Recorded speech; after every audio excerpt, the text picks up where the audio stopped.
नमस्कार, उदय India digital में आपका स्वागत है। मैं हूं दीपक कुमार रथ और मेरा जो रेगुलर एपिसोड है व्हाट इंडिया थिंक्स और भारत की अलग अलग इश्यूज को लेके, सांप्रतिक परिस्थिति को लेके या अपना पड़ोसी राज्यों के साथ भारत का रिलेशन को लेके हम समय समय पर अलग अलग विषय आपके सामने रखते हैं। आज मैं आपका यह ध्यान आकर्षण करना चाहता हूं कि चीन की गतिविधियां भारत में कैसे बढ़ती जा रही है, क्योंकि चीन को भारत में अपने एजेंट नहीं भेजने पड़ते, बल्कि चीन से पैसे लेकर कई जयचंद देश के हितों के खिलाफ काम करने के लिए तैयार हो जाते हैं। कितना शर्मनाक बात है। ऐसे ही मामले का एक खुलासा आज मैं आपके सामने करने जा रहा हूं। दिल्ली से, जहां केजरीवाल सरकार की वरिष्ठ मंत्री अतिशी मार्लेना ने केंद्र सरकार से ऑनलाइन गेमिंग पर जीएसटी खत्म करने की मांग की थी। अब सवाल यह आता है कि अतिशी मार्लेना ने यह अजीबोगरीब मांग क्यों उठाई भला। इसका जवाब जानने से पहले मुझे आपको ऑनलाइन जो गेमिंग है उसका पूरा खेल क्या है उसको समझना होगा। दरअसल हमारे पास बहुत सारा ऐसे रिपोर्ट आई है जो बताती है कि बड़े संख्या में चीनी सॉफ्टवेयर डेवलपर दुबई में ट्रांसफर हो गए हैं, जहां उन्होंने ऑनलाइन गेमिंग एप्लीकेशन को लॉन्च किए हैं और इन गेम्स को भारतीय बाजार के हिसाब से तैयार किया गया है और कई भारतीयों इस नए गेम्स को भारत की स्थानीय बोली संस्कृत को रंग देने के लिए काम कर रहे हैं।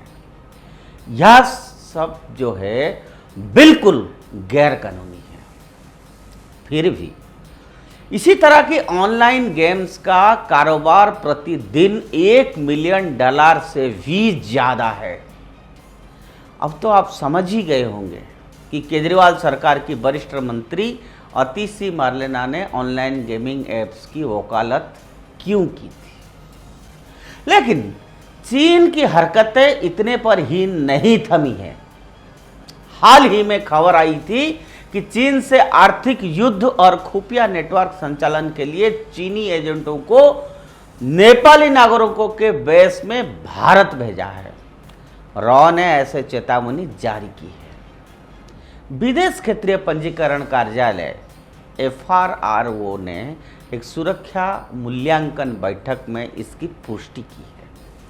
इसी बैठक में मिनट्स में चीनी ऑपरेशन के बारे में पूरी जानकारी दी गई थी, जो कि मीडिया में लीक हो गई थी। रॉ ने आंतरिक सुरक्षा से जुड़े संगठन को मुंबई, पुणे और नागपुर की यात्रा करने वाले नेपाली नागरिकों पर सतर्क नजर रखने का निर्देश भी दे चुकी है। यह निर्देश चीन में रॉ के स्रोतों द्वारा प्रदान की गई विशेष खुफिया जानकारी के जवाब में आया है, जिससे पता लगता है कि चीनी एजेंटों ने भारत में घुसपैठ करने के लिए नए गुप्त तरीका विकसित किए हैं। निजी संगठन और क्षेत्रीय नेपाली पासपोर्ट कार्यालयों की सहायता से ये चीनी एजेंट गुप्त रूप से नेपाली पासपोर्ट प्राप्त करके नई पहचान बना रहे हैं। वे नेपाली पासपोर्ट और उन्हीं छुपी हुई प्रोफाइलों के साथ नेपाल से भारत तक यात्रा करते हैं। जब वे मुंबई या पुणे जैसे शहर में पहुंचते हैं तो वे पुणे में बसने और अफसर वहां के समुदायों की घुसना मिलना शुरू कर लेते हैं उनसे। ये उनकी एक प्रोपागंडा है कि पहुंच जाना, लोगों से मिलना जुलना, ये उनका स्ट्रैटेजी है। कई बार तो नेपाली नागरिकों का वेश धारण किए ये चीनी नागरिक धार्मिक संस्थाओं की आश्रमों भी घुस जाते हैं और भारत के खिलाफ जासूसी शुरू कर देते हैं।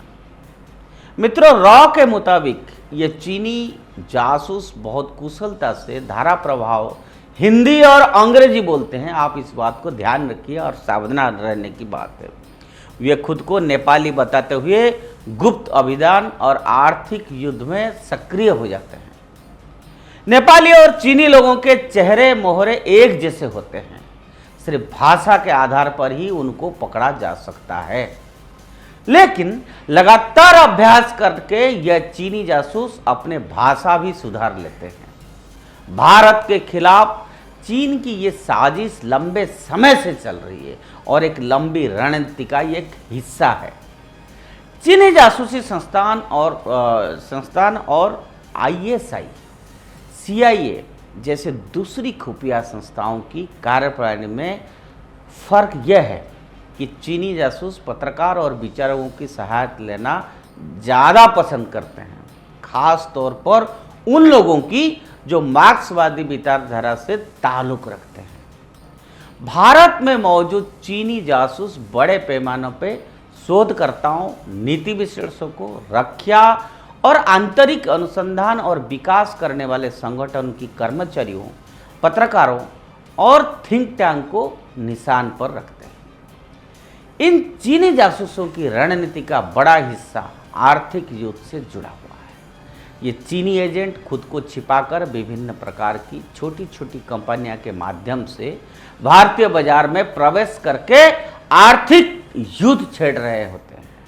वे भारतीय बाजार में खुद को स्थापित करने के प्रयास में सस्ते दामों पर निम्न गुणवत्ता वाली सामान का उत्पादन करते हैं। वे नीति निर्माताओं और थिंक टैंकों को चीनी बाजार को भारतीय अर्थव्यवस्था में शामिल करने के लिए, मनाने के लिए इस रणनीति का इस्तेमाल करते हैं। यही नहीं, ये चीनी जासूस सोशल मीडिया युद्ध में भी शामिल है। हाल के वर्षों में सरकारी नियमों को चुनौती देने के लिए जानकार लोगों के साथ काम भी कर रहे हैं। बचने के लिए चीनी एजेंटों ने फर्जी फर्म स्थापन की, जिसके लिए भारतीय निर्देशकों को चुना और नगद लेन देन में लगे रहे, जिससे क्या हुआ कि भारत को बड़ी मात्रा में आय का नुकसान हो रहा है। चीनी व्यवसायों को कमाई का एक हिस्सा मिलता है। इन व्यवसायों को ट्रैक कर ये लोग जो सब इस सब धंधे में घुसे हुए हैं, इनको ट्रैक करना बड़ा मुश्किल बात है। कारण क्या है, इससे पहले मैं आपको बताया कि क्या तरीका वो अपनाते हैं यहाँ के बाज़ार में, भाषा को लेके, अपना वेशभूषा को लेके। तो वो किसी तरह से यहाँ पर हमारा मार्केट को ग्राब करना चाहते हैं अपना सस्ता उत्पादकों की जरिया से।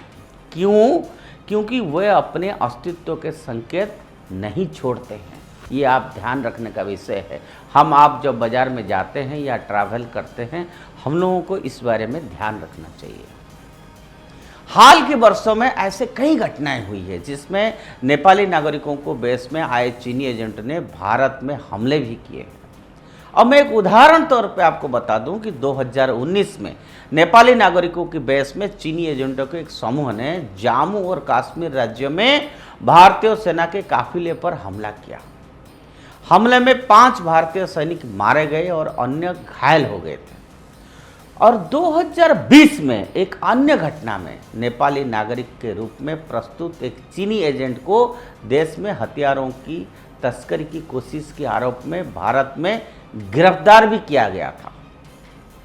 एजेंट ने चीनी सरकार के लिए काम करके बात कबूल की और कहा उसे भारत में हमले करने का काम सौंपा गया था। आप सोचिए, ये कितना गंभीर विषय है।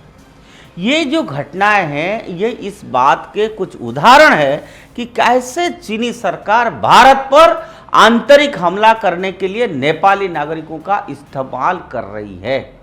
यह रणनीति क्षेत्र में भारत के प्रभाव को कम करने और देश को अस्थिर करने के चीन के एक बहुत बड़ा षड्यंत्र है, जिसका ये हिस्सा है। ऐसे कई कारण हैं जिसकी वजह से चीनी सरकार इस रणनीति का उपयोग कर रहा है। पहला, चीन और भारत के बीच प्रतिद्वंदिता और सीमा जो विवाद है, उसका एक लंबा इतिहास तो है ही अपने आप में। चीन भारत को अपनी क्षेत्रीय महत्वाकांक्षाओं को, जो उनका महत्वाकांक्षा है चीन का, वो कभी भी पूरा करने में नहीं भूलता है और इसी के लिए एक बड़े खतरे के रूप में भारत के सामने दिखाई देता है। दूसरा क्या है कि चीन संयुक्त राज्य अमेरिका और अन्य पश्चिमी देशों के साथ भारत के बढ़ते संबंधों को लेकर भी चिंतित है और मैं आपको यह भी बता दूं कि चीन भारत को पश्चिम के संभावित सहयोग के रूप में देखता है और उसे कमजोर करना भी चाहता है। चीनी सरकार द्वारा भारत पर आंतरिक रूप से हमला करने के लिए नेपाली पहचान का उपयोग करना भारत की सुरक्षा के लिए एक गंभीर खतरा है। भारत सरकार को इस खतरे के प्रति सतर्क रहने और खुद को इससे बचाने के लिए कदम उठाने की सख्त जरूरत है। मित्रों, ये बड़ा गंभीर बात आज हमने आपके सामने रखा है कि क्या क्या तरीका चीन जो है भारत के खिलाफ इनडायरेक्ट वार, जिसको कहते हैं proxy war, in different fields करने के लिए कर रहा है। उसके लिए भारत सरकार को तो सतर्क रहना है, लेकिन आम जनमानस को भी उसको ऊपर चिंता करना चाहिए, सतर्क रहना चाहिए। और इस तरह से स्पेशल जो न्यूज़ है या इन्फॉर्मेशन से जो देश के हित में, ऐसे खबर आपको उदय इंडिया से मिलेगा। इसलिए मैं बार बार आपको रिक्वेस्ट करता हूं कि आप बेल आइकन उदय इंडिया डिजिटल की ज़रूर दबाइए और उदय इंडिया डिजिटल को सब्सक्राइब करिए। भारत माता की जय।